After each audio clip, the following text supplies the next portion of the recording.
Patrícia, agora deu tudo certo. Agora estou te vendo. Você está me vendo? Aham, estou sim, É, João. então Desculpa o contratempo. podemos começar a conversa. Estávamos Sim, aqui ansiosos pela sua chegada. Tudo certo agora. tudo Pa- bem. Patrícia,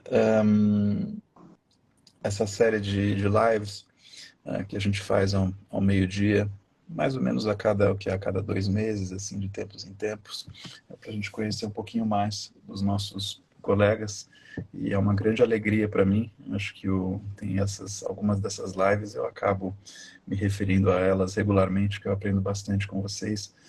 E é uma oportunidade de, né, eu até evito essa palavra alunos, às vezes a gente usa na comunicação, que é mais rápido assim, né, mas eu falo que é os nossos colegas, aí, os participantes do curso, porque o pessoal tem tanta experiência e tanto conhecimento, que a coisa, a ideia de alunos põe uma hierarquia aí que é desnecessária, né?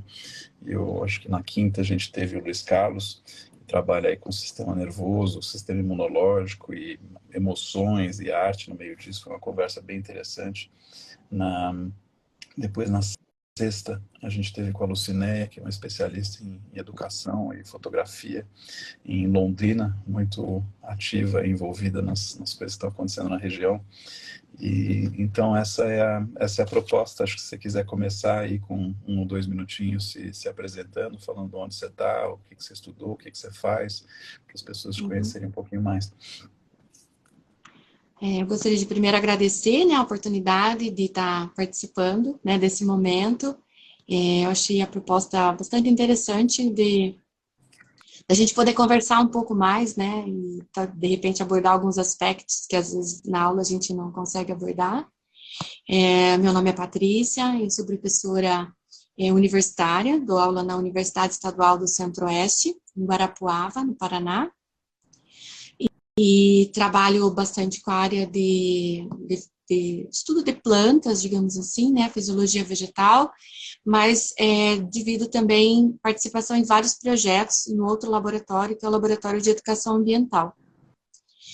Na área de educação ambiental, a gente trabalha muito com o tema, digamos assim, que tem um enfoque também com o que você está trabalhando no curso, que é esse olhar um pouco mais crítico para as situações que nós vivenciamos no cotidiano.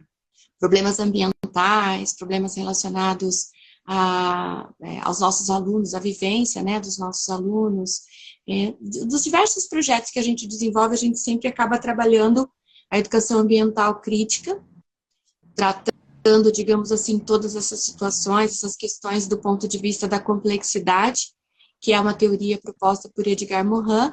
Então, falando de Edgar Morin, a gente já sabe que é uma visão, né, extremamente consciente, crítica, e ele entende o ambiente dessa forma, né, essa visão, digamos assim, mais holística. E eu também tenho uma, digamos assim, gosto muito de desenhar, pintar. Esse quadro que você falou que é bonito aqui do lado, fui eu que pintei. Eu trabalho com pintura em tinta a óleo e tenho, né, alguns quadros, mas como a gente divide essa vida artística também com a vida profissional, eu acabo não tendo tanto tempo para me dedicar. Já fiz alguns trabalhos em aquarela, já trabalhei com ilustração de livros infantis, mas eu vejo que eu estou tentando buscar uma identidade artística, né? Eu vejo a arte como uma forma da gente expressar, digamos assim, é como se fosse um olhar da nossa alma, né? Como se a gente se abrisse, porque ali não tem, quando você se expressa através da arte, a gente não tem barreiras, fronteiras, não tem, como que eu vou dizer, rótulos, né? A gente se sente livre para expressar aquilo que a gente sente, aquilo que a gente pensa, aquilo que a gente gosta e como a gente vê. E aí, com a proposta, né, com a oportunidade que veio de conhecer através daquelas aulas iniciais da Semana do Olhar Contemporâneo, eu achei muito interessante no sentido de ampliar essa visão de mundo mesmo, que a gente já tem esse trabalho, digamos assim, no laboratório, mas como a gente pode, talvez, até incorporar a atividade, né, da arte contemporânea dentro do nosso meio acadêmico, né? Então, foi com esse viés que eu comecei o curso, né, contigo, João. Fala um pouco mais como é que seria essa incorporação da arte contemporânea na sua atividade aí no meio acadêmico. Meio acadêmico, assim, porque normalmente a gente levanta problemas dentro da contextualização, né, dos nossos alunos, da vivência das escolas com as quais a gente trabalha. Nós temos projetos que são desenvolvidos dentro de unidades de conservação. E muitas vezes nós precisamos de desenvolver atividades, oficinas, de forma a sensibilizar as pessoas para essa preocupação, digamos assim, com a preservação e a conservação, né, dessas estações ecológicas. Às vezes, por exemplo, atualmente nós estamos com projetos que envolvem a emergência climática, né, que é um tema extremamente atual e por alguns autores, né, que você já apresentou nas primeiras aulas do curso, a gente viu que tinha, né, um viés, uma preocupação com a questão climática, a questão da COP, né, aqueles blocos de gelo que foram levados e tal, ele tinha esse viés, essa preocupação com a questão da emergência climática. E muitas vezes, através de uma aula, de uma atividade, digamos assim, de uma oficina, um mini curso, um curso que seja, nem sempre a gente consegue sensibilizar para a real preocupação, a real necessidade de preocupação que nós temos que ter hoje com o meio ambiente, né? Com essa emergência, essa crise climática que nós estamos vivendo. Então, a ideia de olhar para a arte contemporânea e conseguir enxergar através das obras, né? Porque muitas vezes a gente olha para a obra e não consegue captar tudo que o autor pretende. Então, a gente precisa, eu acho que, treinar esse nosso olhar, né? E eu conversando com uma colega que também assistiu a tua Semana do Olhar Contemporâneo, né? Ela é responsável a professora Adriana, ela é responsável pelo Laboratório de Educação Ambiental, mas ela tem aula no dia do curso, daí ela não pôde participar, então ela vai participar no segundo momento. E a gente enxergou dentro desse ponto de vista, que a gente pode, talvez, através de uma atividade, uma obra, né, sensibilizar e chegar a alcançar mais as pessoas, né, do que através dos meios que normalmente a gente utiliza, que é o meio mais acadêmico, né? Mini cursos, aulas, oficinas, e talvez esse trabalho artístico a gente consiga alcançar, não só alcançar, sensibilizar as pessoas e alcançar de uma outra forma, mas também de tocar, né, as pessoas, que eu acho que a arte, ela tem esse viés, né? A arte, ela impacta na nossa forma de ver o mundo. Então, foi mais ou menos nesse sentido que a gente pensou de como isso poderia ser incorporado, né, nas nossas atividades acadêmicas. Interessante. Me fala um pouco mais o que é educação, o que é fisiologia vegetal? A fisiologia vegetal é uma disciplina, digamos assim, bem mais acadêmica, né, que também faz parte da minha área de formação, que é estudar como as plantas funcionam, né? Então, a gente estuda todos os processos fisiológicos, a respiração, a fotossíntese, como elas obtêm água, nutrientes, como elas se relacionam com o meio, né? E eu trabalho também com a área de ecotoxicologia, que é utilizar as plantas para indicar os efeitos de substâncias tóxicas ou da poluição ambiental, né? Através das plantas. Elas nos dizem o quão o ambiente está poluído, né? Só que eu vejo assim, a gente tem com exceção da área de fisiologia vegetal, que ela realmente é mais acadêmica, se a gente pegar, por exemplo, tanto a área da ecotoxicologia e mais ainda a área da educação ambiental, a gente percebe que o conhecimento acadêmico ele fica muito dentro da academia.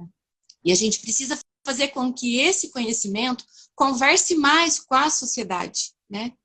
Então, é onde a gente está entendendo que talvez a arte seja um dos caminhos para permitir essa ponte, né, de diálogo entre a ciência e a sociedade, né, de uma maneira geral. Você falou um pouco agora de fisiologia vegetal, e vou ver se eu consigo enquadrar assim, a minha pergunta para você. E você falou em fisiologia vegetal, e você falou um pouco antes, quando você se apresentou, sobre a teoria da complexidade, né? Eu apresentei numa das lives, não sei se chegou a ver, dessas de terças e quintas, o trabalho da Precious Okoyomon, que é uma artista pós-binária, né? Ela não sei qual que é a forma certa do ponto de vista de gênero de se referir a ela, mas falando da obra dela, onde ela apresentou uma grande plantação numa exposição, e as pessoas chegavam e viam aquele mato com os fiozinhos passando, né? Ela criou ela fala que são topografias escultóricas, né, que ela trabalha. E quando você vai estudar a obra dela, você vê que a proposta que ela está trazendo é que no período ali colonial americano você tinha um desgaste dos territórios, porque eles eram plantados excessivamente, não tinha tempo da terra se recuperar, e eles eram plantados excessivamente pela força, né, pelos escravizados. E, então, eles trazem, acho que da Ásia, essa planta chamada kudzu, que é uma planta que ajuda a recuperar o solo desse abuso, do excesso de plantio. Então, acho que a minha pergunta para você é, né, nessa sua prática acadêmica diária de fisiologia vegetal e tudo, até que ponto essa perspectiva mais complexa, mais, né, do papel da política e da história numa análise do que acontece com a vegetação, ela entra na sua atividade? Assim? Ela não entra assim tão diretamente, mas, por exemplo, a gente conversa muito com os alunos, né, sobre essas questões de esgotamento do solo, né, a questão do uso de agrotóxicos, que a gente sabe que o Brasil ele está passando por momentos assim em que a gente tem um impasse, né, entre a real necessidade de uso de agrotóxicos no nível que eles estão sendo utilizados, né, e a preocupação, digamos assim, com a questão do alimento mais saudável, alimento mais agroecológico. O estado do Paraná, e particularmente Guarapuava, que é onde eu vivo, a gente tem áreas agrícolas extensivas, né? E um uso muito grande de agrotóxicos. Mas nós temos dentro da universidade tanto grupos que trabalham com a agroecologia, num viés mais preocupado com a produção do alimento orgânico e com a preocupação com o meio ambiente, e assim como a gente tem grupos que trabalham com o uso de agrotóxicos. Então, dentro da minha disciplina, a gente procura trabalhar essa questão também, dessa preocupação. E hoje, que nem no Paraná, nós temos muitos locais, muitas fazendas aqui que já trabalham com a rotação de culturas, que é exatamente o sistema que se preocupa com essa capacidade de reintroduzir a fertilidade ao solo através do uso, por exemplo, de leguminosas intercalada com plantas que são mais exigentes em termos de solo. Então, a gente acaba fazendo essa rotação de culturas para trabalhar essa preocupação, né, com a saúde do solo, né? Então, dentro da minha disciplina, a gente trabalha, sim, os conteúdos, né, com esse viés mais preocupado. Mas a gente ainda tem, digamos assim, uma força muito grande, né, das empresas detentoras de sementes, né, de sementes que exigem a utilização de agrotóxicos para que essas culturas possam produzir. Então, a gente vê, assim, é um cabo de força, né, sendo que um lado puxa para uma cultura mais saudável, sem a necessidade do uso tão extensivo de agrotóxicos, como a gente tem grupos que trabalham mais com essa produção ou certificação de produção orgânica. Então, nós temos dentro da universidade uma feira agroecológica, e o idealizador da feira, que é o professor Jorge Fávaro, ele trabalha com certificação na região de agricultores familiares que buscam certificação de produtos orgânicos, da sua produção orgânica. Então, isso cresceu muito dentro do nosso município, e eu vejo isso como uma coisa extremamente positiva para a nossa saúde, né, e para a qualidade dos nossos alimentos, né, alimentos mais saudáveis. E quando você falou em complexidade, antes de eu citar, me fala um pouco mais sobre isso na sua prática. É que assim, quando nós trabalhamos com um projeto ou algum tema, né, que surge, vamos trabalhar com resíduos sólidos, ou vamos trabalhar com emergência climática, né, ou a questão da água. Então, são temas que geralmente surgem dependendo da necessidade da comunidade ou da escola, porque vem sempre trazendo a contextualização do aluno, né, o meio em que ele vive e o que ele precisa de resolver naquele momento. Então, a teoria da complexidade, ela vem que nós temos que enxergar essa questão do ponto de vista social, econômico, político, ambiental. Então, por isso que é algo complexo. Então, nós temos, por exemplo, um projeto que é realizado numa cidade com 4 mil habitantes aqui próximo de Guarapuava, onde nós temos grandes áreas, grandes unidades de conservação. E aí, para eles, ela vem como ICMS ecológico, retornando recursos para a comunidade, para a educação, para a segurança, saúde, meio ambiente, né? Então, ela compra essas áreas, transforma isso em unidade de conservação, depois, isso retorna para a comunidade na forma de recursos, né, através do ICMS ecológico, para melhorar a qualidade de vida da comunidade. Mas, para eles, isso acaba sendo limitante, porque eles querem crescer a cidade, mas não pode porque ele está cercado por unidades de conservação, que são áreas de proteção integral. Eles querem derrubar a mata para ampliar a cultura agrícola, mas não pode porque a unidade de conservação não permite. Então, não faz sentido a gente chegar para essa comunidade e dizer, olha, as unidades de conservação são extremamente importantes, é muito bom vocês terem isso no município, partindo do ponto de vista que, para eles, isso não é bom, porque isso limita, entendeu? A vida deles, o crescimento da cidade, o crescimento da forma de vida, né, dessas comunidades. Então, são situações, assim, muito complexas, né, que a gente não pode ver só com o olhar de que é importante conservar e preservar áreas naturais. A gente tem que levar em consideração todos esses outros elementos, né. Como é que você lida com isso? Se a narrativa abordar essa visão mais complexa, eles se tornam mais sensíveis a isso? Ou a situação de emergência deles torna eles impermeáveis a qualquer outra narrativa? Não, o nosso papel é exatamente de não deixá-los impermeáveis, né, a essa situação. Então, a gente procura enxergar o lado deles, né, mas buscar outras alternativas.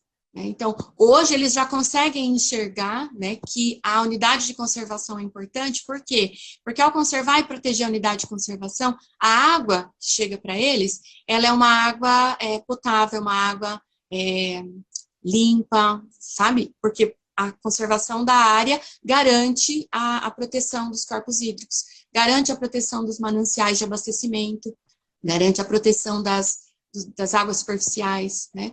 E aí então, você tenta trazer para eles essa visão complexa, não? Isso. Para resgatar. Só que aí tem que trazer esse resgate exatamente dentro desse ponto de vista mais complexo.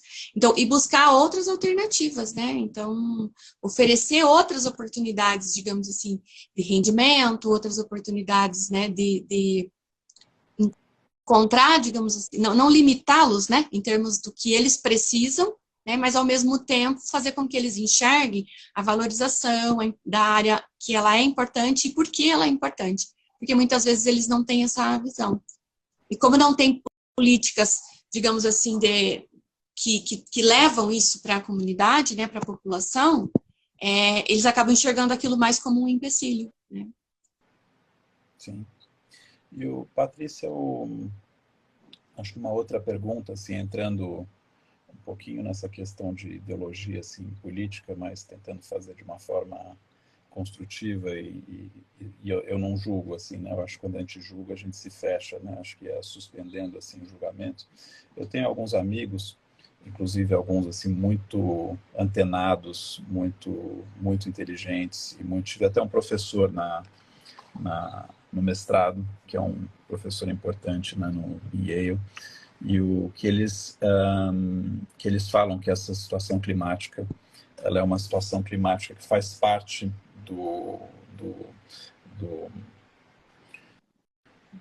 da evolução da Terra, que em períodos históricos dos ciclos da natureza, e você tem períodos que esquenta um pouquinho, esfria, né, o que faz parte disso, que está muito além, né, da atividade humana interferir nesses ciclos. Então eles, né, negam, e não são pessoas assim facilmente, né, não são pessoas desligadas, não são pessoas facilmente, são pessoas que leem muito, que veem as notícias, que têm, mas eles se pegam muito nessa questão, eles não concordam, né, com muito do que a gente vê aí como, né, com essa urgência, com essa necessidade de mudar né, os padrões de produção, de consumo e, né, reorientar toda a forma da gente se colocar na Terra.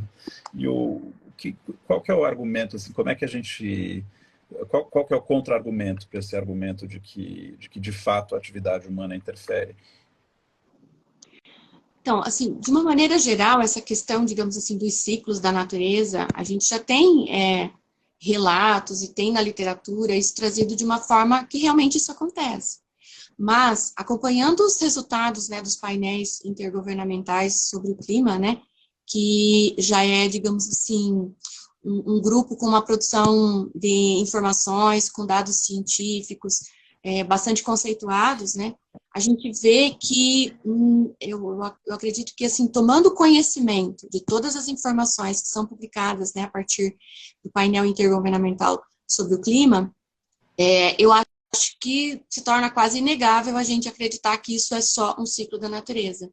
Tá. Porque o que a gente vê digamos assim, o ser humano, ele afeta, digamos assim como ele tem a capacidade, afetado, e tem essa capacidade de afetar a natureza, eu não tenho uma visão assim tão pessimista. Eu acho que nós também somos capazes de criar tecnologias, de buscar formas de remediar muitos dos problemas que nós temos hoje e caminhar, digamos assim, para um processo de regeneração dessa situação atual, né?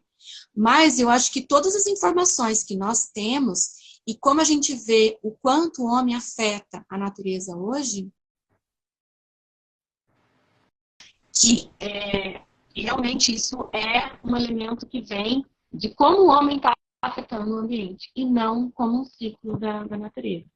Porque se a gente pegar só, por exemplo, os gases, né, que estão relacionados ao efeito estufa, que acabam conduzindo ao aquecimento global e que gera essa preocupação maior que nós temos hoje, né, que é com a elevação das temperaturas.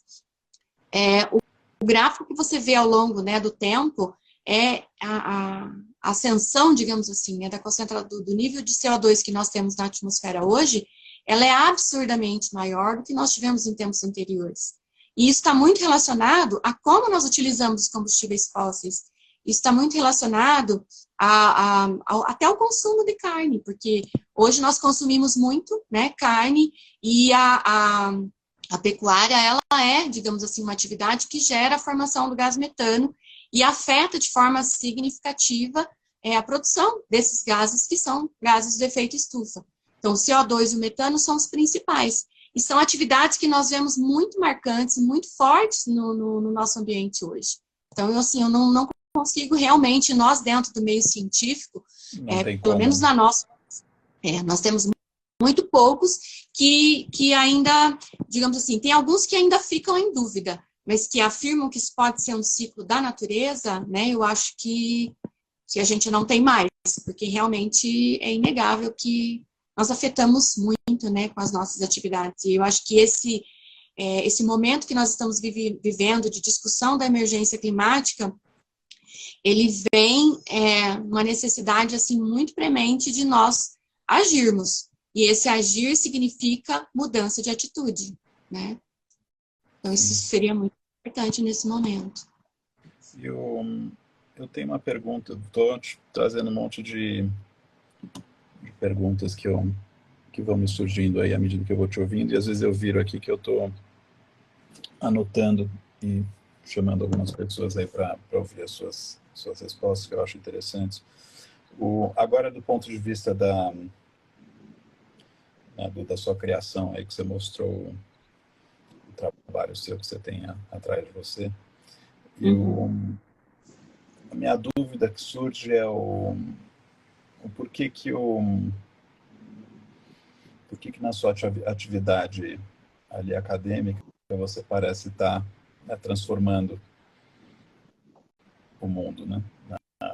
Nas várias coisas que você descreveu. E na hora que você vai produzir arte, você escolhe a representação. Você escolhe representar e não ser agente de uma transformação.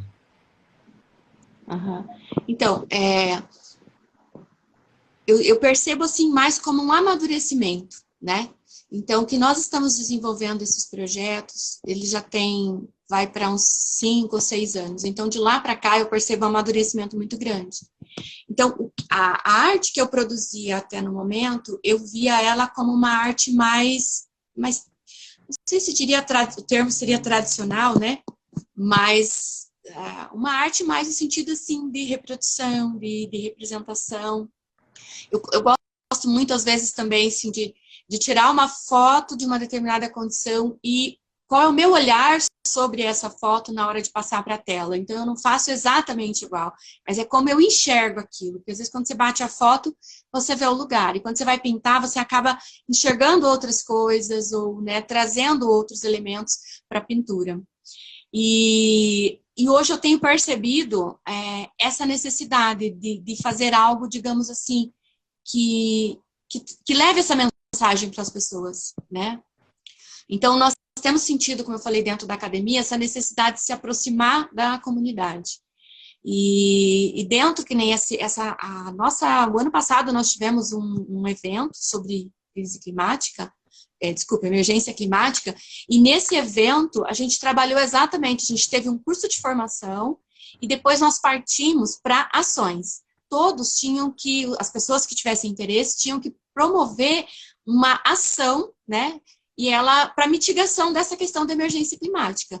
Desde você começar a diminuir o seu lixo fazendo uma composteira em casa, né, produzindo adubo para colocar nas suas plantas, desde você andar menos de ônibus e de bicicleta para as suas atividades, né, cotidianas, e diminuir a emissão, né, de gases por conta do uso dos combustíveis fósseis. Então, pequenas ações que poderiam ser executadas individualmente em nossas casas, ou elas poderiam ser desenvolvidas na escola, no seu ambiente de trabalho.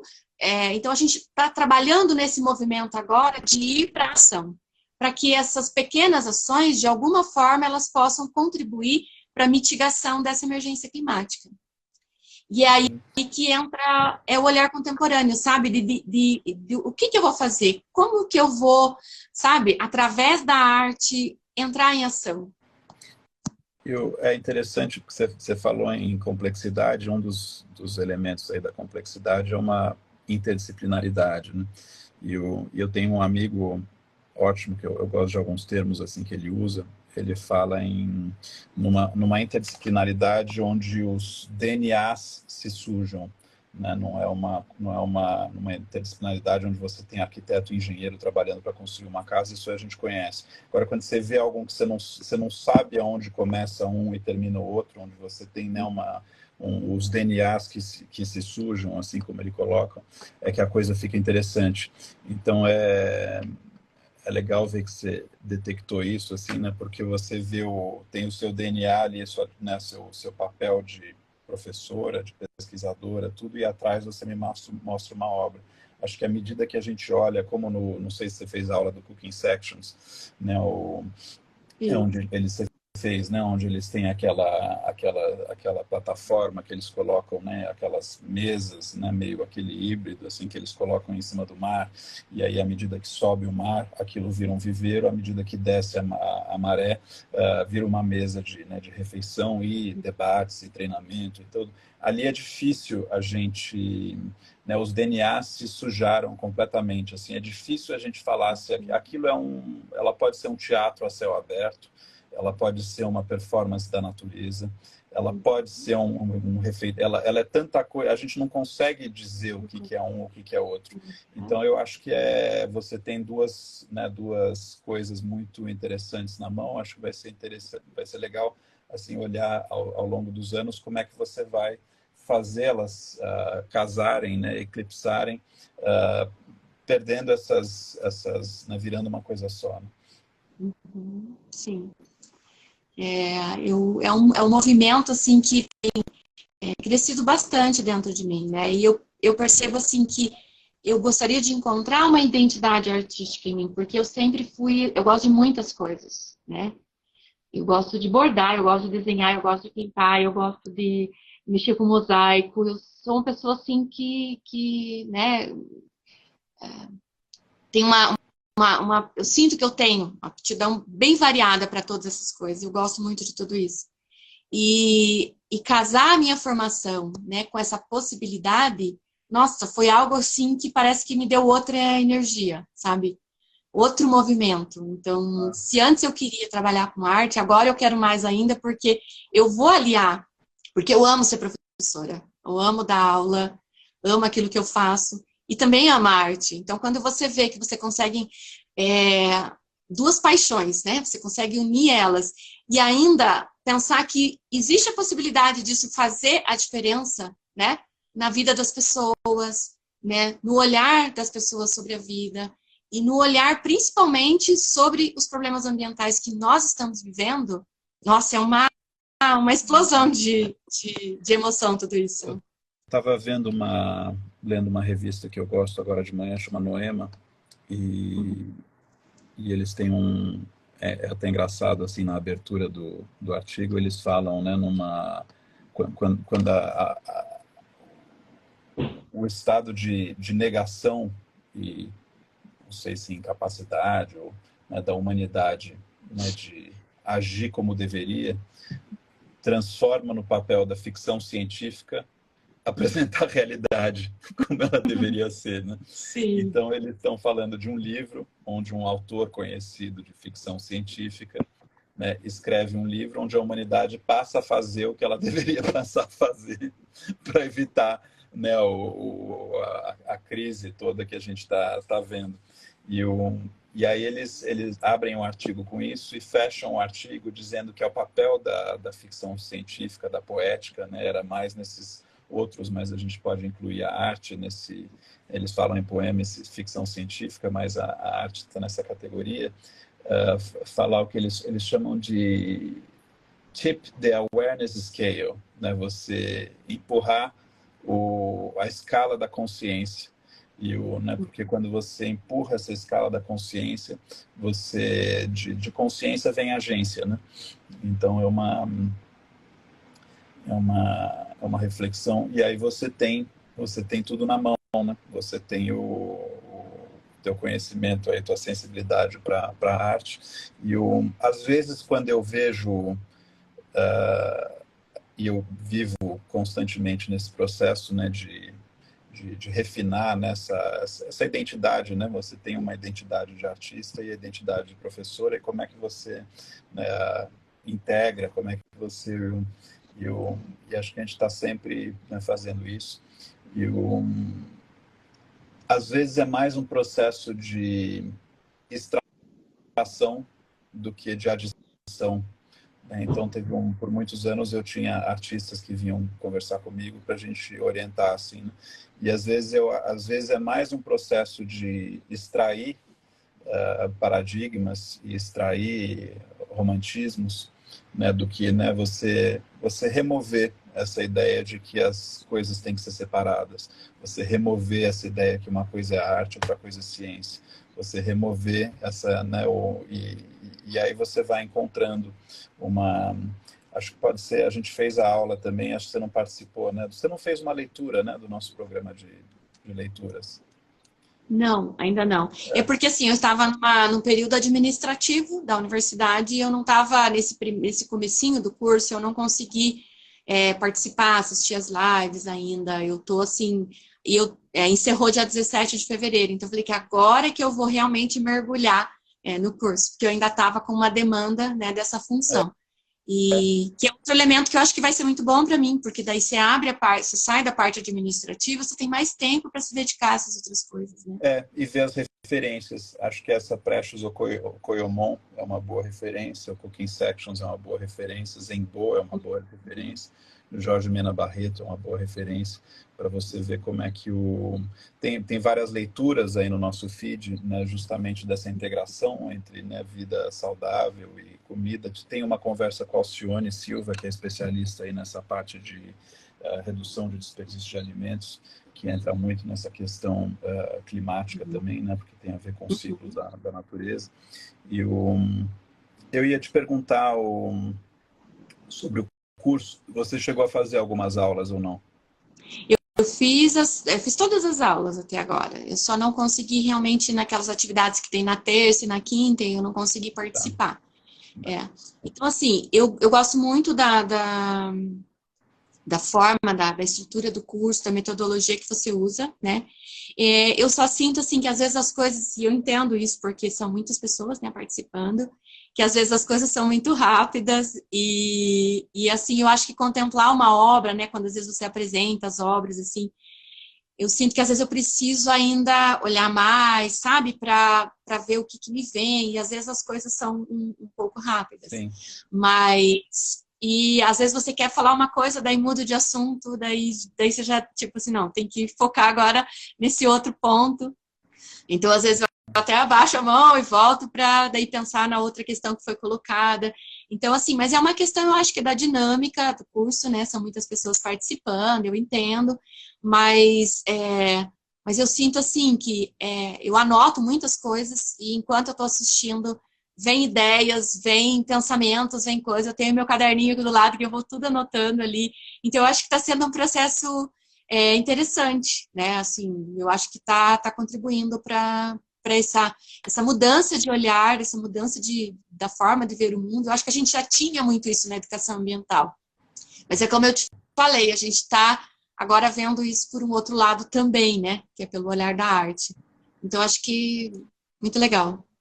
Eu tive que fazer escolhas assim, né? Acho que se eu Sim. for apresentar as obras por mais tempo, menos pessoas falam e a gente deixa de ouvir coisas muito interessantes, né, de outros. Uma pessoa é mais intuitiva, outra é mais pragmática, outra é mais sensorial, né? Uma pessoa tem né, uma trajetória de ciência, outra de medicina, outra filosófica, então isso torna o ambiente muito rico. Então, quando eu tive que fazer escolhas, eu pensei, bom, eu vou falar um pouco menos, se as pessoas quiserem saber mais. Acho que ambientes onde a gente pode saber um pouquinho mais, a gente pode ir para a comunidade, explorar um pouquinho mais, a gente pode ficar um pouquinho depois da aula e falar um pouquinho mais como a gente faz, pode vir para uma live como essa. Mas para mim eu acho muito inédito, assim, muito, né, você de repente ter um bombardeio de Sim. opiniões diferentes, de pessoas em lugares diferentes, faixas etárias diferentes. Eu acho que isso é muito rico, não? E como é que isso está impactando? Aí você já falou um pouquinho, mas como é que você está trazendo isso para o seu dia a dia? É como eu falei, como eu já tinha algumas ações, né? Eu acho que só veio a reforçar a importância e a necessidade dessas mudanças e de ações mesmo, né? Como eu falei, a gente já tinha esse movimento na universidade, então só reforça que é o caminho certo. Mas isso é uma coisa muito boa, né? Porque se você está no caminho certo, eu falo que a gente encontra energias para continuar, né, fazendo aquilo que a gente está fazendo e procurar melhorar sempre. Então, eu acho que impacta, sim, porque eu vejo que quando a gente está discutindo algum tema, alguma coisa, a cabeça da gente já funciona diferente, né? Você já funciona, né? Qual a minha proposta de ação, entende? Então, é um movimento que eu acho que é muito legal, muito positivo. Então, com certeza tem impactado, sim. E alguma obra específica, algum artista específico que te impactou? Eu acho que o que me impactou bastante foi o Cooking Sections. Eu acho que talvez por esse viés que a gente conversou, né? Eu acho que dos artistas que a gente viu até agora, que nem eu falei, eu não estou procurando outros. Eu falei, eu vou deixar primeiro ver todo o leque do curso, né? E depois eu vou tentar mergulhar para conhecer outras obras, outros artistas também. Mas do que a gente viu até agora, eu acho que o Cooking Sections foi um dos que mais me impactou. Você não viu ainda a aula sobre o Zenbo, né? De quando uma planta pode ser política, né? Não, isso ainda não. Acho que você vai gostar também. E essa etapa onde a gente fala para as pessoas criarem, para sair dessa inteligência verbal e retórica, né? E ativar outras inteligências aí. E o que você acha desse momento? Eu acho esse momento muito, muito especial, porque, assim, e sabendo que a gente vai ter esse momento, né, como eu falei, à medida que as aulas vão transcorrendo, né, a mente da gente já vai, a maquininha vai trabalhando ali. E eu já vou anotando muitas vezes. Então, quando você vem, qual a sua proposta de ação, muitas vezes ela já está ali no papel, sabe? Sabe que a Hã? segunda pessoa que acho que foi a Luciné que falou isso ontem, e eu pesquisei muita coisa para montar esse método, assim, mas uma das coisas que não apareceu assim na minha pesquisa é isso, né? Quando a pessoa sabe que vai vir pergunta aí para uma proposta de ação, uma proposta de obra. E, na verdade, não é só naqueles 10 minutos onde a gente fala sobre isso, mas isso acaba atravessando a aula inteira, porque a pessoa sabe que vai ter essa oportunidade, essa pergunta, né? Então e acho que é por isso que a qualidade das ações e das obras vão melhorando bastante ao longo do curso. Porque eu vejo assim, às vezes só o olhar para aquela obra, né? Aí já vem uma ideia, você entendeu? Então é uma coisa que surge naturalmente em função daquilo que você está vendo e de como, né, você está absorvendo aquela imagem, aquela informação. Então, comigo tem funcionado assim. Eu me sinto uma pessoa muito dinâmica, né?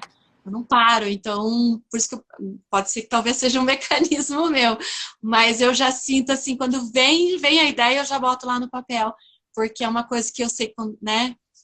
Surgiu a ideia, então em algum momento, né, ela pode ser uma boa ideia. Sim. Vê se você falou que tem uma amiga que queria fazer o curso, mas não estava disponível nas segundas. Enquanto isso, ela pode ir lá no nosso canal, no youtube.com/olhar contemporâneo.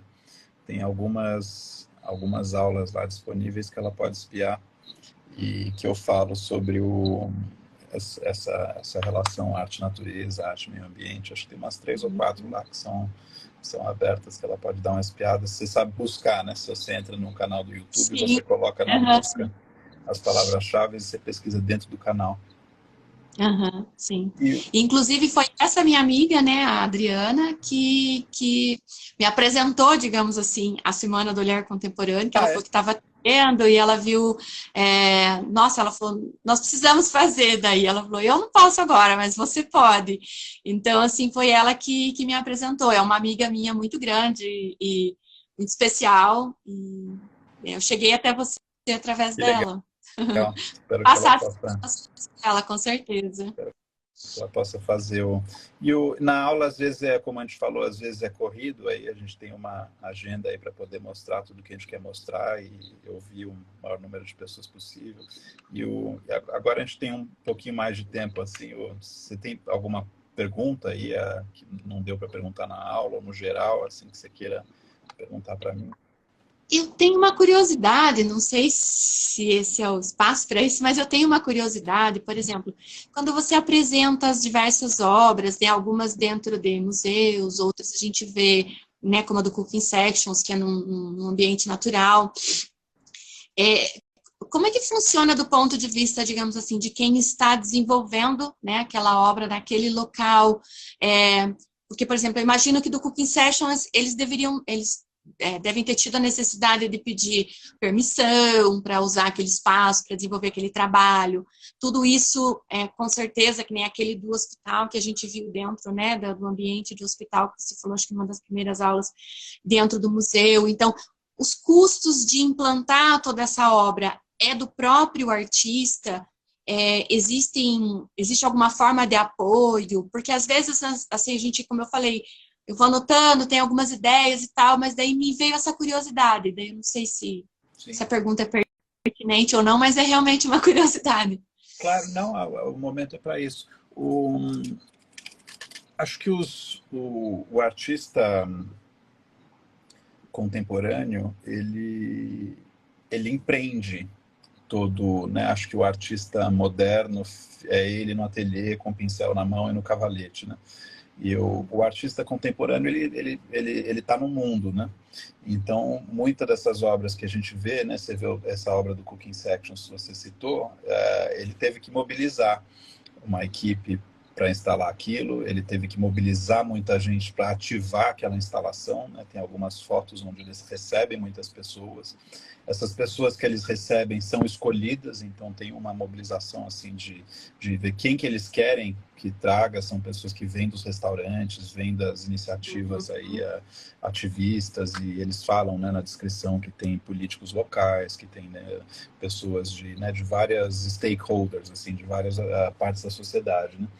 E muitas vezes envolve, não sei esse trabalho em específico, mas tem uma outra obra deles, onde é uma mobilização num país da Europa do Leste, não me lembro qual que era agora, de tentar passar uma lei no parlamento para que a terra tenha direito de não ser exaurida, né? Que ela tenha um intervalo entre plantações. Então, aí, nesse caso, eu imagino que tem um trabalho com advogados, tem um trabalho com políticos, tem uma abordagem de deputados, né, para propor essa lei, né, tem todo no legislativo, tem uma compreensão de como essa máquina pública funciona. Então, é aí que eu te falei um pouco desse, né, voltando à questão da complexidade.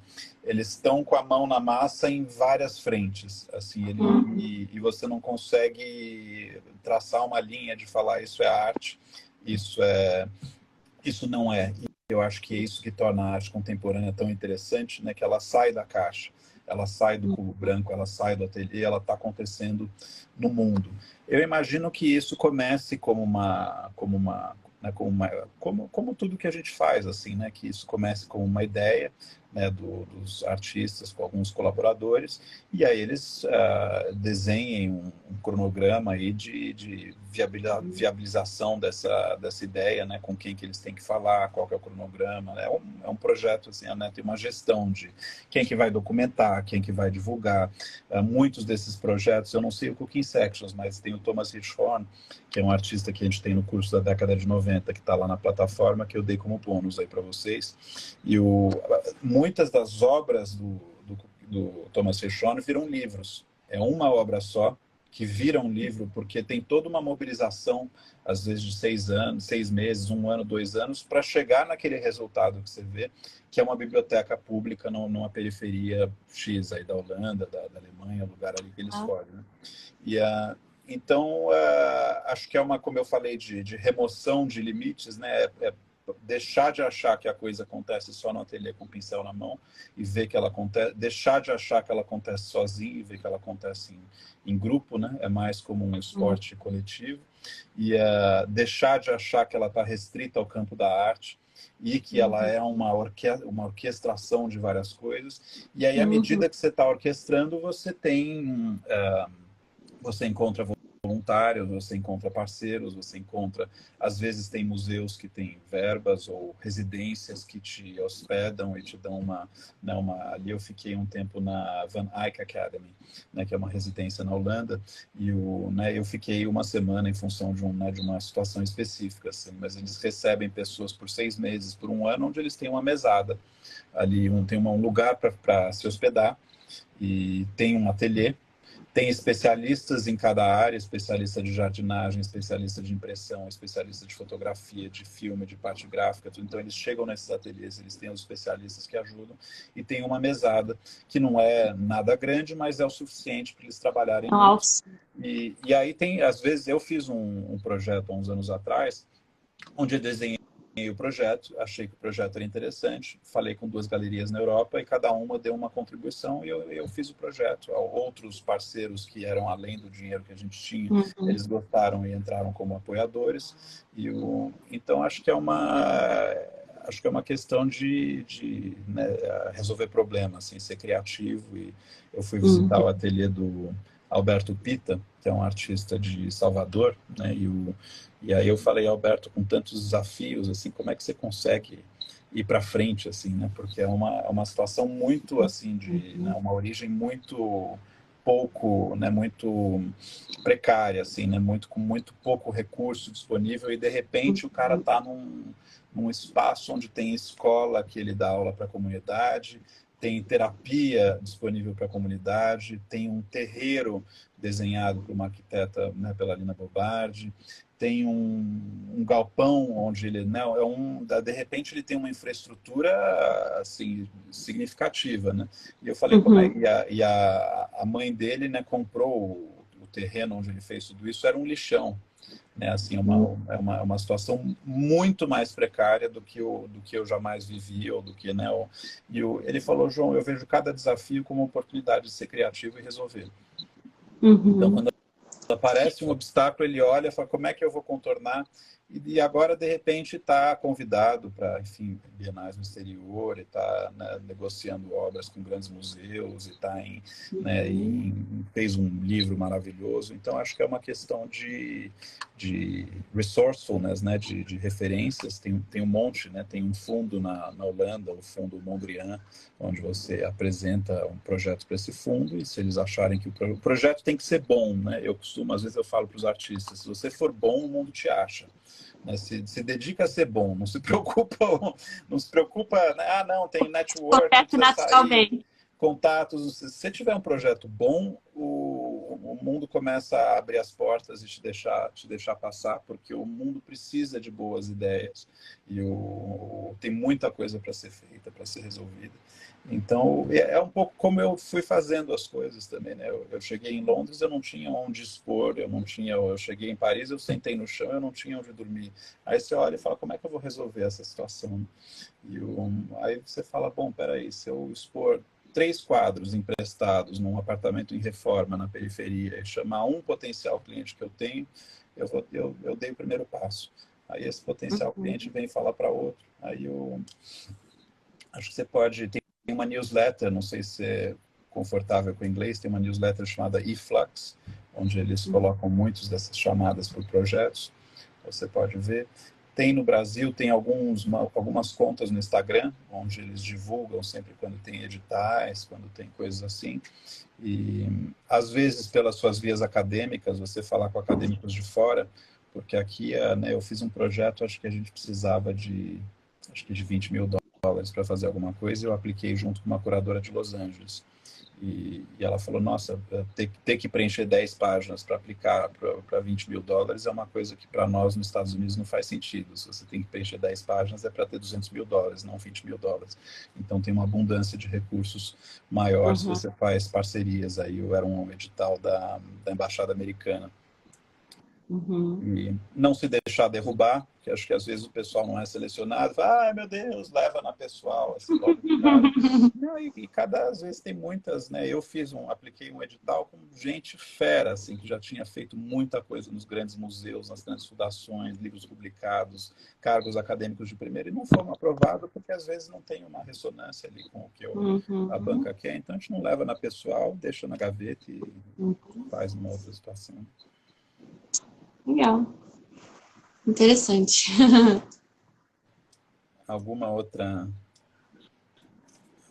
dúvida? Outra curiosidade que eu tenho é assim, quando a gente vai fazer uma visita, né, numa obra que está no museu, ou, né, independente do local onde ela está instalada, é interessante a gente ir conhecer exatamente para ver como a gente recebe, né, aquela obra, o que a gente vê e tal.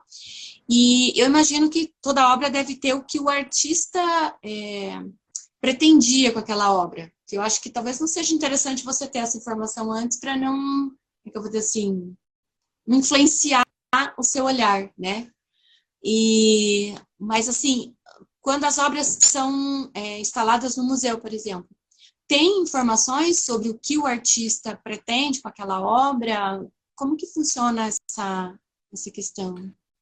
Acho que tem políticas diferentes, então, dependendo do museu que você vai, você vê, né, políticas diferentes. E, em geral, a maioria dos museus você tem um texto curatorial, que te explica ali qual que é o recorte, qual que é a proposta do que você está vendo.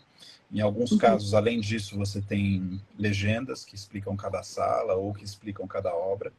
E às vezes tem um código QR, onde você pode... Né, o que eu tento fazer, nem sempre eu sigo isso, o que eu tento fazer é ter uma relação não intermediada, assim, né, direta com a obra, para ativar minhas próprias referências, minha própria sensibilidade. E aí depois disso eu vou e complemento com o que está sendo dito. Né, e hoje, acho que com o YouTube, com o ChatGPT, com todas essas, né, ferramentas que a gente pode ir atrás de saber um pouquinho mais ali sobre a intenção do artista e qual que é a proposta, né? Acho que isso é legal, porque às vezes se você já vai sabendo, isso pode, né? E de repente, você já vai sabendo o que a obra pretende, né? Isso realmente acaba, acho que, limitando a gente. E depois, se você tem a informação, você pode ver aquilo que você não alcançou e que, de repente, era uma proposta da obra também e, né, ressignificar aquilo. É, Então, era mais uma curiosidade mesmo. é, é. Acho que é interessante ter os dois, porque e acho que é interessante, né, trabalhar a nossa sensibilidade e referências, mas a partir do que a gente está vendo, né? Porque né, se você olhar o Cooking Sections e falar, parece uma bandeja, podia colocar um pipoqueiro, podia, né? Tem aí né, a imaginação, acho que ela deve seguir né, algum tipo né, de proposta, de hipótese, né, ou de argumento, ela não está assim solta no, né, então, e a interpretação também, né? Então, eu acho que eu fiz uma das primeiras provas e eu gosto de ter boas notas quando eu faço provas, e a primeira que eu fiz, acho que eu tive nota 4, assim, 40% do... E aí a professora voltou para mim e falou, olha, você completamente decolou aí com a sua imaginação. E você tem que trabalhar a imaginação. A imaginação vem depois de uma ciência, assim, né? Não é antes. Você tem todo aquele repertório, você tem as análises, movimentos, a linguagem. E aí, com isso, você usa para encontrar sutilezas, para encontrar... Ela não pode, assim, simplesmente você vê acho que era uma obra do Cezanne que a gente tinha que analisar. E aí você olha e fala, bom, ele brincou com a perspectiva desse jeito. O que ele quer dizer com isso? Né? Ele criou essa construção meio triangular. Parece que a maçã está caindo da mesa. O que ele quer dizer com isso? Parece que você não atravessa mais a tela, não tem mais o efeito ilusionista. Você consegue sentir a textura da tela. Né? O que ele quer dizer com isso? Né? Então tem todo, né? Tem um método para você, né, trabalhar a imaginação e não, né, ser uma coisa completamente autônoma, assim. Ok. Mas acho que eram essas minhas dúvidas. Bom, super obrigado aí pela disponibilidade aí de agenda, por compartilhar então generosamente o seu conhecimento numa área que acho que interessa muito a humanidade aí como um todo e as pessoas aí que estão assistindo. E acho que vale aí a gente continuar essa conversa. É uma área que me interessa. Um dos vídeos mais populares lá no nosso canal é sobre o meio ambiente. Então, acho que tem muito assunto. Tem uma pesquisa, uma conversa recente do João Moreira Salles, acho que para Ilustríssima, onde ele fala que os artistas têm um papel importante de trabalhar o imaginário do Brasil, trabalhar a Amazônia no imaginário do brasileiro. Então, é interessante quando você está com o ouvido atento, como você identifica oportunidades de trabalho, né? Tem muitos artistas que falam, tudo já foi feito, né? Trabalha a sua sensibilidade, ouve de outro jeito. Você vai ver, o João Moreira Salles deu essa dica, né? Ele falou, o americano trabalha o faroeste na mentalidade, né? O entretenimento, os artistas e tudo, eles sabem que existe o faroeste. O grande público, né? O cidadão comum nos Estados Unidos sabe que existe o faroeste. Aqui é como se a gente não soubesse o que é a Amazônia de fato. A gente sabe que está lá, mas a gente não sabe onde começa, onde termina, não sabe muita coisa. E ele fala isso é o papel dos artistas, é o papel do entretenimento, é o papel de trazer para que no dia a dia o brasileiro tenha essa consciência. Então acho que tem uma oportunidade aí poética muito legal. Recomendo você ouvir a Ilustríssima com o João Moreira Salles. E acho que pode te abrir algumas ideias aí e participar na aula. Então, te agradeço quem assistiu a gente até aqui. A proposta dessas conversas é que a gente conheça um pouquinho mais aí os nossos colegas e que os colegas se conheçam entre si. Isso ajuda a gente a cruzar as conversas durante as aulas, as conversas se tornam mais ricas. Agora eu já sei que se for meio ambiente e tudo, eu vou te provocar para você participar. Legal. E quem quiser participar aí da Semana do Olhar Contemporâneo, a gente abre ali acho que é dia 6 de março, a gente inicia mais uma, aí tem aquelas 3 aulas ali gratuitas, introdutórias, para poder, quem comentou aqui, Denise, Denise vale a pena, muito interessante o que a Patrícia. Patrícia, eu te descrevo na descrição aí do nossa conversa, eu te coloco como professora de Educação Ambiental? Pode ser. De fisiologia vegetal? Qual que é como é que você se descreve normalmente? Normalmente eu acho que poderia colocar as duas áreas, se for possível, Tá, para professora na área de fisiologia vegetal e educação ambiental. tá, maravilha. Então é isso. Mais uma vez, obrigado e seguimos aí Eu em contato. agradeço a oportunidade. Obrigado, Foi uma gente. conversa Até muito mais. boa. Um abraço, tchau, tchau.